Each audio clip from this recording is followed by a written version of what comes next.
Olá pessoal, bom dia, boa tarde, boa noite para você que acompanha a nossa disciplina de cálculo de reatores químicos.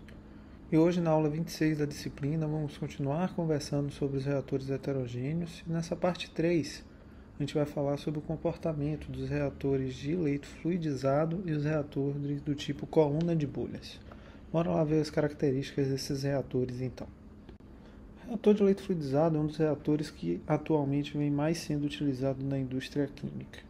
Ele tem essa estrutura característica aqui apresentada, onde a gente tem uma série de sólidos suspensos no fluido. Esse fluido pode ser um gás ou um líquido.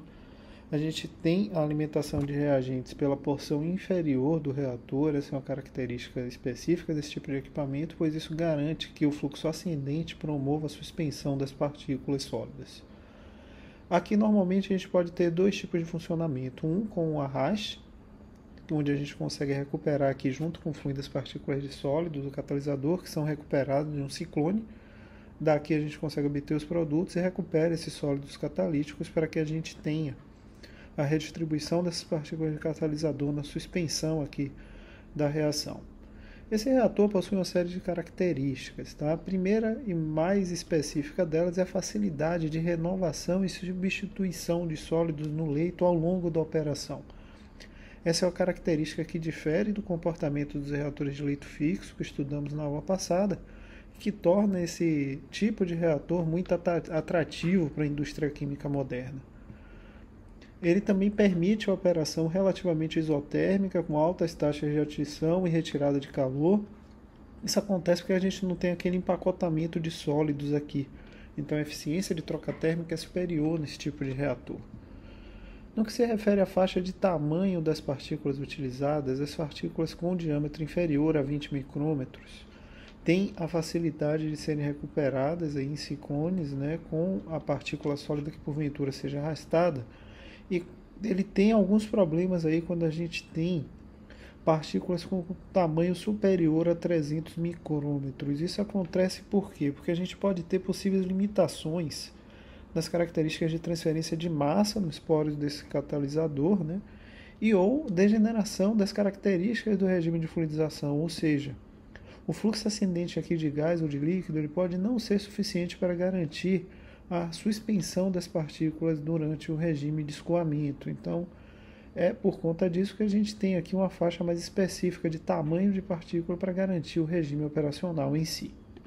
Falando um pouco sobre o regime operacional desse tipo de reator, do reator de leito fluidizado. Aqui no vídeo a gente consegue ver que o fluxo ascendente aqui de fluido é responsável por essa suspensão das partículas. E muitas vezes ocorre o arraste dessas partículas. A gente consegue ver que algumas dessas partículas estão sendo levadas aí junto com o escoamento do fluido até uma porção superior aí do escoamento.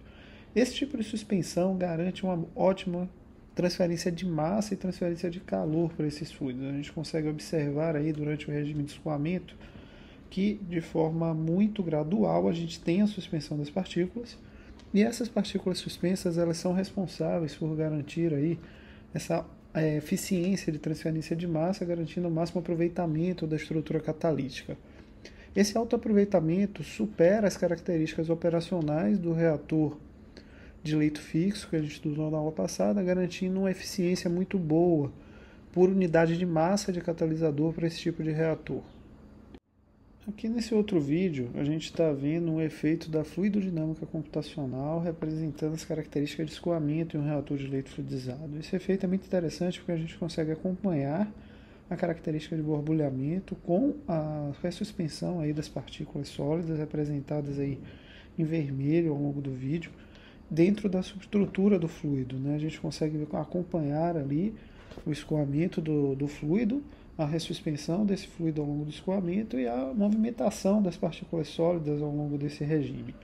Então, é um reator com intensa movimentação, recirculação, agitação. Então, é muito por conta disso que os regimes e os efeitos de transferência de massa são superiores nesse tipo de reator quando a gente compara aí com o reator de leito fixo, que é o grande parâmetro que a gente tem hoje e que a gente estudou na aula passada. Quando a gente fala em regime de leito fluidizado, a gente passa por uma série de regiões de operação desse tipo de reator que são uma função direta da velocidade do fluxo. Nas porções iniciais, onde a gente tem baixas velocidades de fluxo, a gente tem as interfaces aqui representadas como líquido-gás, inicialmente um regime de expansão de leito, onde a gente consegue acompanhar aqui a expansão do leito à medida que a gente aumenta a velocidade de fluxo. À medida que a gente chega aqui em uma velocidade específica, né, do fluxo, que é a velocidade responsável pelo início aqui do regime de fluidização, a gente começa a ver as partículas aqui sendo suspensas dentro dessa interface, né? A gente consegue começar a ver o regime de fluidização propriamente dito aqui. E nessa região em específico, vocês podem observar que a queda de pressão ao longo do leito ela se mantém aproximadamente constante. Essa é uma característica aí do nosso regime de fluidização. Após esse regime ser transposto, a gente entra em uma região que é conhecida como uma região de transporte de sólidos ou de transporte pneumático. E a partir daqui, observem que a queda de pressão do leito volta a subir e as partículas de sólido elas são transportadas para a região externa do nosso reator, do nosso regime, que a gente consegue levar essas partículas, são arrastadas, né? E isso possibilita, em alguns casos, obviamente, a recuperação dessas partículas, possibilita uma regeneração paralela de catalisador, mas observem que esse fenômeno é acompanhado aqui por uma queda de pressão ao longo do leito. Então é uma característica aí, né? Imaginando os regimes, as regiões de operação de um reator de leito fluidizado. É isso aqui que a gente observaria na prática. Ainda falando um pouco sobre essas características dos regimes de escoamento, a gente teria aqui nessa porção inicial do reator, ali, né, com escoamento ainda em baixas velocidades de vazão de fluido, a gente teria um regime similar ao que a gente tem no leito fixo, o reator se comporta como leito fixo, as partículas estão depositadas na porção inferior do reator, empacotadas.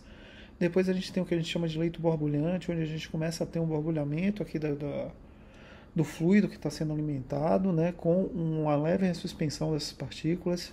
Depois a gente pode passar para os regimes turbulentos de fluidização rápida, que são os regimes aqui operacionais com alta eficiência de transferência de massa. Então aqui a gente tem os escoamentos específicos, tá? Aqui é importante que a gente tenha alguns cuidados para evitar efeitos de canalização, por exemplo, onde a gente tem aqui regiões que não estão preenchidas, né? Vocês conseguem observar, ou menos preenchidas, com partículas de sólido. Isso aqui são problemas de escoamento característicos de reatores de leito fluidizado, que a gente vai conversar um pouco mais à frente sobre isso, quando a gente falar aqui de problemas desses tipos de reatores, tá? E por fim chegamos nas regiões de escoamento pneumático, conforme eu falei, que são aquelas regiões com arrasto de partículas sólidas para a porção exterior do nosso reator. Isso possibilita, obviamente, a obtenção e recirculação dessas partículas para a regeneração paralela de catalisador, mas algumas vezes isso aqui pode representar um problema de escoamento quando a gente trabalha com altas vazões de gás. Algumas características desses reatores, algumas curiosidades. Os primeiros reatores de leito fluidizado eles foram propostos na Alemanha por volta do ano 1920. As primeiras aplicações industriais desses reatores ocorreram nos Estados Unidos, na indústria de petróleo, por volta do ano 1940 até 1942.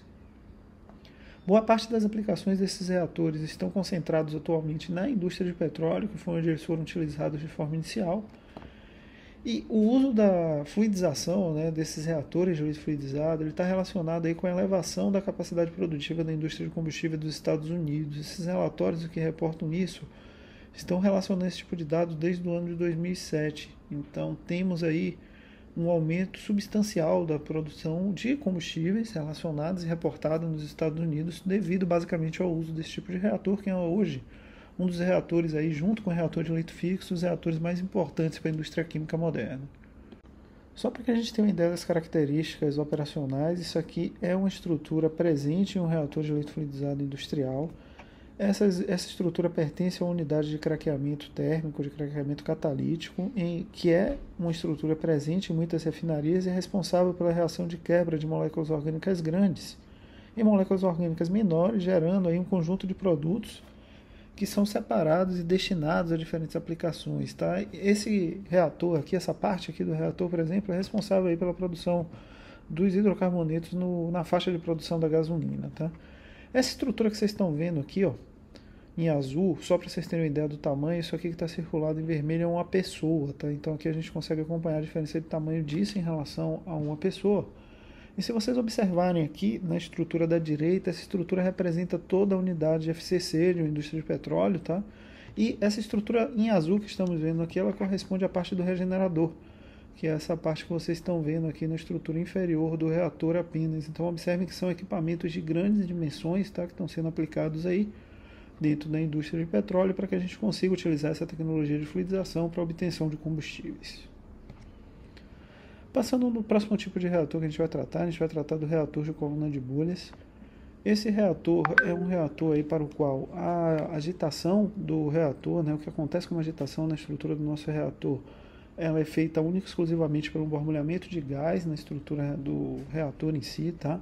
Aqui a gente tem um esquema reacional desse tipo de reator de coluna de bolhas aplicado em cultivo de microalgas. Esse cultivo aí foi desenvolvido aqui na UFMA, no laboratório da professora Ana Maria. Vocês conseguem observar que a agitação toda feita por esse reator é feita por esse duto de ar que está sendo aqui alimentado, que está injetando ar atmosférico aqui nesse cultivo, e toda a agitação do reator, né, é feita por esse duto de ar. Aqui na figura da esquerda vocês conseguem observar melhor o borbulhamento de gás e a agitação que ele promove, porque aqui a gente está numa região de menor densidade do cultivo, aqui a gente já está na região final, com alta densidade celular, então aqui fica mais dificultado de ver esse regime de cultivo aqui, né, e esse efeito do borbulhamento de gás sobre a agitação em si do reator. Aqui a gente finaliza então essa parte e vamos dar uma olhada na fluidodinâmica de um bioreator de coluna de bolhas. Aqui é muito importante que vocês comparem os efeitos desse vídeo com o vídeo que nós observamos sobre o reator de leite fluidizado. De forma muito direta vocês conseguem observar uma diminuição da característica do efeito de agitação reportado para esse reator. Essa diminuição é muito óbvia, muito clara, porque aqui a gente tem uma dependência muito grande da característica do escoamento de gás, né? E normalmente trabalhamos com vazões muito menores de gás, especialmente quando trabalhamos em aplicações aí relacionadas com bioreações ou bioreatores, tá? Vocês devem lembrar lá da disciplina de bioengenharia que os bioreatores têm essa característica de trabalhar com intensidade de agitação menor para evitar a morte celular devido a rompimento. Então, por conta disso, aqui a gente trabalha com agitações menores. Existe sim, claro, para esse tipo de reator, uma tendência de zonas de estagnação. A gente consegue observar isso olhando aí para as regiões inferiores da figura dentro do CFD. Vocês podem observar que são de regiões muito mais paradas, né? Elas ficam em azul escuro aí, indicando que a gente não tem uma agitação específica ali. O ar que está fluindo pelo reator não agita, não movimenta, não recircula essa região de forma efetiva. Mas também é possível observar que a gente tem uma agitação satisfatória na porção superior, indicando um movimento e uma recirculação de partículas. Conforme eu disse, esse reator aqui é muito aplicado, tá, com de bolhas para bioprocessos, que são processos que normalmente são conduzidos nessa região de baixa agitação. E aqui a gente tem um efeito muito interessante da economia energética no efeito de agitação para esses reatores, basicamente porque a gente consegue, né, utilizando apenas a alimentação de gás, que já é uma etapa necessária para o reator, conduzir também simultaneamente o efeito de agitação. Então, pessoal, era isso que a gente tinha para a aula de hoje. Falamos aí de dois tipos de reatores adicionais. O reator de leito fluidizado, conforme eu falei, é um dos reatores mais importantes que a gente tem hoje na indústria química.